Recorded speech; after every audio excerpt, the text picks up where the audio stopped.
few videos ago, remember we did a video on why aren't there more audiophiles? And people had pretty good amount of opinions as to why. And it all makes sense. I guess it's when you look at it, it's an expensive hobby, and it can be an expensive hobby. It doesn't have to be, but like any hobby, it's a hobby, and you got to get into it first, right? It's a hobby. You got to be introduced to it. You got to realize whether you have to know it exists, basically. Yeah, right. That, and you got to try to figure out if you like it or not. So, when you're looking at that, I guess, I think looking at it more closely too, I think we got a whole new set of audiophiles coming up. But we don't have to use the term audiophiles, but audio aficionados who are into audio, who are getting into audio for the first time. I mean, more deeply than just your stock buds, So we should talk about that. And, I'm sure we got a lot of people out there watching us who are in this category. So it's kind of cool when you think about it, how many people we see that are brand new, Normally at a show, we really don't see a ton of people that are just starting in the high-end community. Normally it's maybe a few every show, but it seems like we're going to get a lot more recently, especially the whole pandemic seems to help bring some light to it, to a lot of folks. Yeah. So it seems encouraging.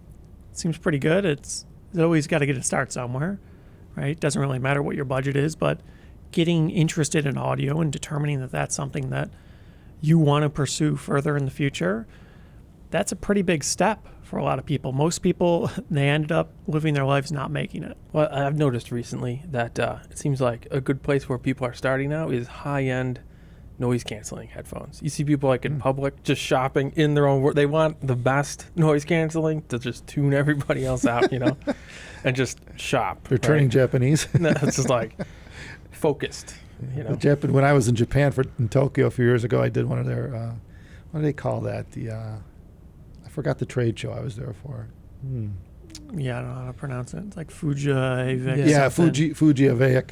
And and it was kind of a different experience because it was my first time in Tokyo, but people were like that. You go to there happened to be a Starbucks right across the street from where I was staying, and I went there in the morning every morning, obviously for obvious reasons, and everyone's sitting there with headphones or earbuds on a laptop by themselves for the most part. No communication, just all very, like you're funny. You're watching it and almost think like you're like time froze, like nobody's talking to anybody, and it's just their way. They're individuals. They stay to themselves. They don't want to bother anybody else with their music, so they tend to use earbuds or close back. So it's a different culture when it comes to listening to music. And I think we've got a mix here in the U.S. I think, and I didn't even think about it until then how different each country can be, But again, a lot of those people in Starbucks or whatever, they're young. We're talking young people on laptops, and again, they might not have been introduced or haven't been introduced to how much further they could take that, Well, the thing I've noticed is most people have like the newest noise canceling headphones nowadays. They don't have like 10-year-old Bose anymore. They got the current models, So everybody likes the newest stuff. Yeah. It seems. What have the improvements been? I don't Well, follow they got it. better noise canceling now. That's it? That's a big improvement. Yeah. Less pressure on the ears too. Like are they doing it in a more efficient manner? It's just I don't know. some of those seem brutal. Like they take noise canceling to the nth degree, and they're producing a lot of negative pressure. Let's call it on. You could feel it on an eardrum. Some people are sensitive to it. Yeah. So they're getting better with that too. Yeah, I mean, because my Bose were, I remember. I couldn't handle your Bose. There was too much. The earlier you models. kind of get used to it. Yeah. But the newer stuff, is less. Yeah. You see a lot of people with noise canceling headphones now, and the stuff you actually see in the wild, it's not the cheap junk so often. It's pretty common to see 100 and up headphones. And just 10 years ago or so. $100. Yeah, $100. Yeah, U.S. Right. It wasn't that long ago where you really didn't see what people would consider to be expensive headphones. They just were so incredibly uncommon. Yeah. Everyone was using what the device came with, the stock Apple earbuds or whatever, some $6 earbud thing. Now that's actually rare, which is a surprising thing. You see, especially with the younger generation, you see a lot of pretty expensive Bluetooth earbuds comparatively. And noise canceling is so incredibly common. So I guess that's encouraging overall for the market because you could see it is expanding considerably. People are willing to spend the money on music. You know, a lot of people mocked companies like Beats for a while. They always would go around telling people that effectively it's it's like a marketing headphone. It's just a jewelry, Well, it certainly fashion introduced piece. it certainly introduced a lot of people into a better headphone. Yeah, They did a pretty good job of it. I mean, it wasn't bad for the price. Really, they were It still was- better it was than the stock expensive. earbuds. Yeah, right. Right. I mean, but people realize there's another world out there. So if you ask me, they did all of us a favor. Really, they were almost, you could call them the pioneers of more expensive headphones. You know, Yeah. because there wasn't much above that at the time. You know, $300 sounded ridiculous for a pair of headphones. And there was nothing in retail stores that was actually selling more than like $40, $60 or so. So to break into a few $100 range, that was really profound. Now- really kind of broke the ice. Now, my God, I don't even pay attention to the IM market, but it's huge. The number of models, the sheer number of models in the in-ear thing is just crazy. There's just no tracking it. Yeah, well, There's got to be I mean, thousands it's of them. understandable because I mean that's like the ultimate in portability and isolation. You know, Yeah, it's IMs. easy, totally easy. Stick it in your pocket. Yep. Yeah. Well, So- all these products are certainly bringing a younger group into the audio scene, it seems. Yeah. It's not so common to see older folks using Bluetooth stuff, earbuds and whatnot. Occasionally you see the more professional-oriented folk on planes and whatnot using Bluetooth headsets, noise canceling typically. But not so much on the earbuds and in-ear monitor type thing. That's strangely more or less limited to a younger crowd. Also, from an information standpoint, like, you know, where the younger generation is getting information on these hobbies. It used to be relegated to like magazines, which the younger generation didn't go to the newsstand and buy magazines. They didn't subscribe Right. to Stereophile or the Absolute Sound or any of these, you know, the few publications that dealt with high-end audio. Yeah. So again, it'd be difficult to be introduced. But now you've got, you know, I mean, not so many years ago there was only a few channels talking about headphones. Now there's a lot. Yeah, and big channels talking about Yeah, audio. that's true. They all want Millions to. of subscribers. Yeah, that's true. Yeah, because it's interesting. Yeah. They realize that they have an audience there that is interested in audio. You know, so It's pretty serious now. There's a Yeah. lot of people on YouTube doing audio only, and they got a lot of views. really So it's really growing. just audio. Oh! You mean Yeah. the subject? Yeah. I thought there was no video. Oh yeah. No, no, no. Oh, Oh, no. Yeah, got Like it. an MTV They're only just music they're videos? strictly talking about headphones or Yeah, right. There's a lot two-channel. of channels like that now. Yeah, there's a lot actually. There's And it's got growing. It's got to be in the 50+ range at this point. If you combined audio, any audio, you know, because There's there's a a lot of handful of two-channel guys popular too. ones. Yeah. And there's a huge number of ones fading in popularity, and it's growing. And any one of them can attract somebody new or into the hobby that didn't really think about it. Well, it's easy to subscribe, right? Totally, it's free. Yep. Yeah. So Yeah. So I guess that's a factor there as well, right? Now that there's more exposure, it's easier to find some content and people that are excited talking about new stuff and whatnot. I guess that helps the younger crowd to get an audio, to see what's out there, to see what other people think about it, and then maybe it helps promote them to get their toes wet, Well, so not to only speak. not only that, the base is built up. You know, Right. there's forums that specifically deal with audio that Yeah. are rather large. I mean, there's a lot of members. There's a lot of talk. If you wanted to read something Oh, about, yeah. once you honed in on what you're interested, you just Google it. You'll find all kinds of people talking about it who own it, who are passionate about it, and you know, you get an idea for a feel for whether you're one of them or not. So, what I'm saying is, you can back up. It starts with something like that. You catch a forum post, you catch a video. Yeah. And you Google it, and now you see, oh wow, there's all kinds of people. It into does this. seem like there's a lot of people that are doing that now. They've like just been like researching for like even a year, you know, and they're Right. like, I'm finally, you know, comfortable with like communicating Spending with the everybody money. else and actually getting something. Yeah. Yeah. That's overall a pretty significant positive, I would say, because you look not too long ago, before all these YouTube channels, where for most people, the best way to get information about new gear was something like a magazine.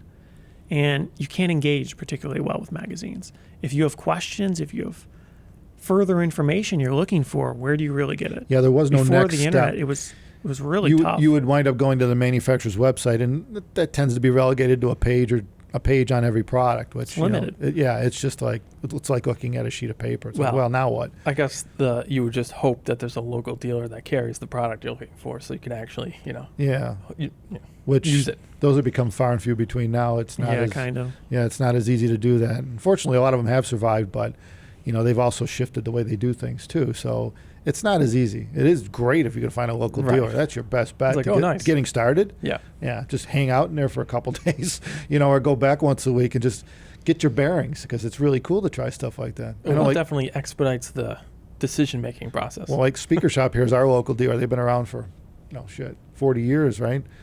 40 years more plus. And they got everything like sitting there on a shelf just waiting for you to look at, touch, feel, and play. And it's crazy. You're talking hundreds of high-end toys that you could just go and look at in audio, and it gives you a way different, like looking at a picture in a magazine or on a screen. It's not the same thing.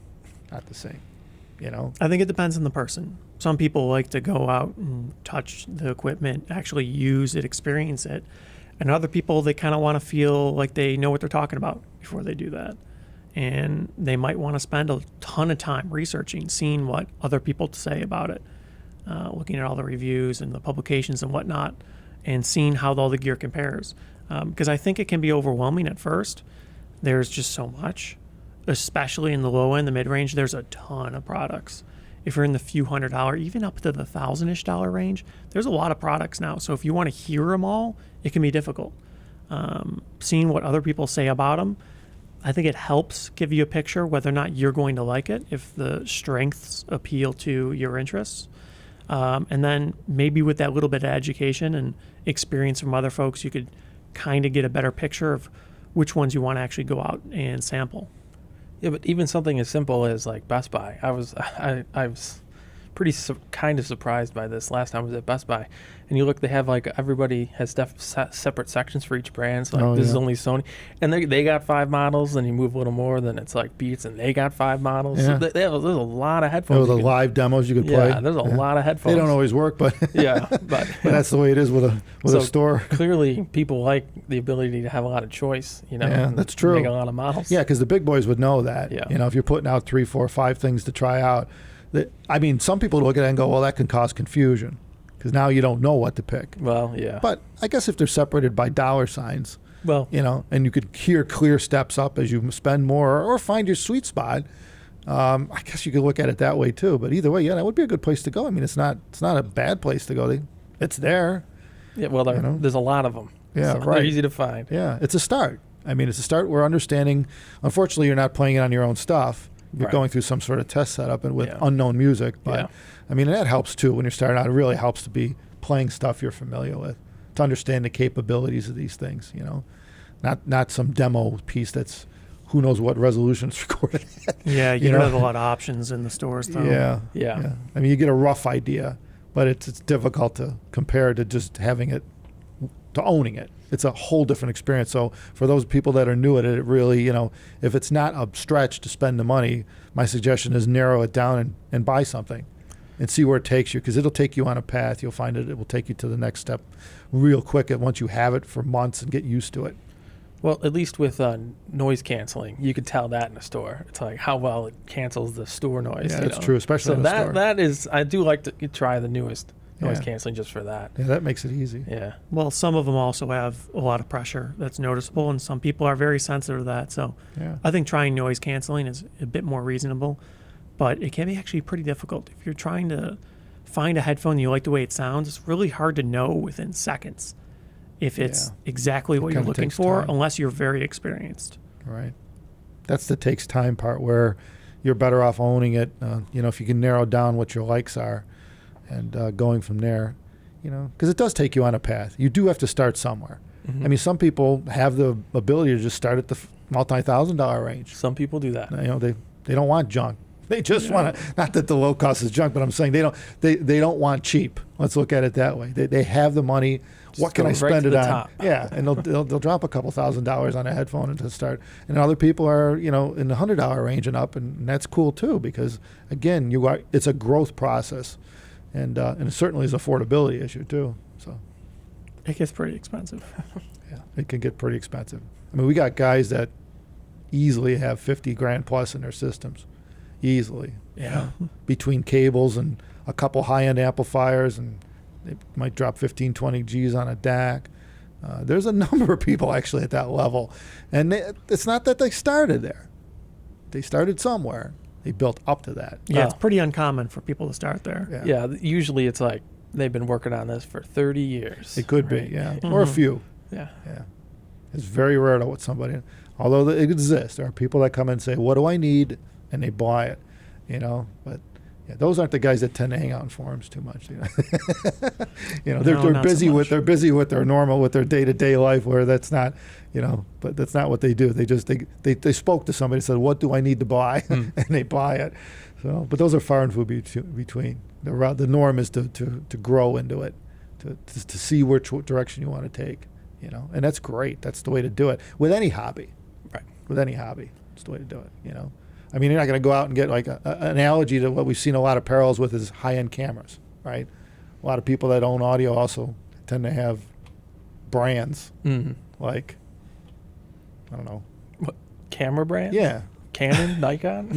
Well, I'm thinking more like Leica. Oh, well, yeah. If you're in Europe, and that seems to be more popular. So, or the other parts of the world, Leica doesn't seem to have a huge U.S. distribution base. But you see it a lot, I think, in Germany and stuff like that, where they don't Asia. they wouldn't even buy anything else. They just get that. Yeah. You're talking, but how much is a lens for one of those? Just a lens. Thousands. Yeah. All right. So, but again, so they'll drop 8 to 10 grand on a camera that they travel with just to take pictures when you're.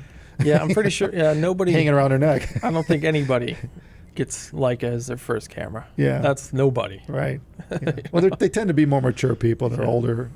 Again, they've made their money, so they probably go, well, what's a good camera to take nice pictures, that I could travel with, and that's what they choose for whatever reason. There was someone from a reviewer from one of the magazines a couple of years ago at a show, and yeah, he had a Canon. He's like, this is what I use for professional use, but he also had his Leica. He's like, this is what I use for myself. Yeah, he had both of them with him. Yeah.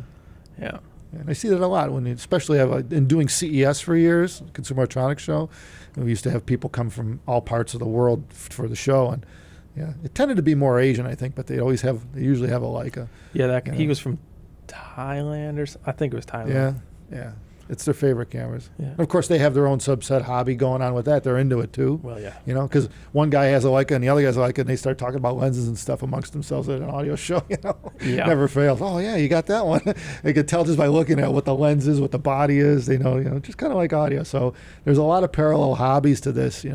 Hell, I've seen guys in the golfing, and every year they'll drop thousands of dollars on the latest golf clubs. Yep. Thousands of dollars every year. Skiing's like that too. I didn't even know people buy new skis like every year. Yeah, I didn't know that. Yeah, like the new 2020 skis. Yeah. So there's a high end to every hobby. Audio's not exclusive of that, No. and so don't pick on it for the price, because trust me, you can spend money on a lot of other things. Pretty the much same everywhere. way. Yeah, it's all the same. You got to start somewhere. Yeah, and you get into it, and then you realize what you're getting. You're seeking that last couple percent, and that's what you're paying for. It's hard to get that last couple percent.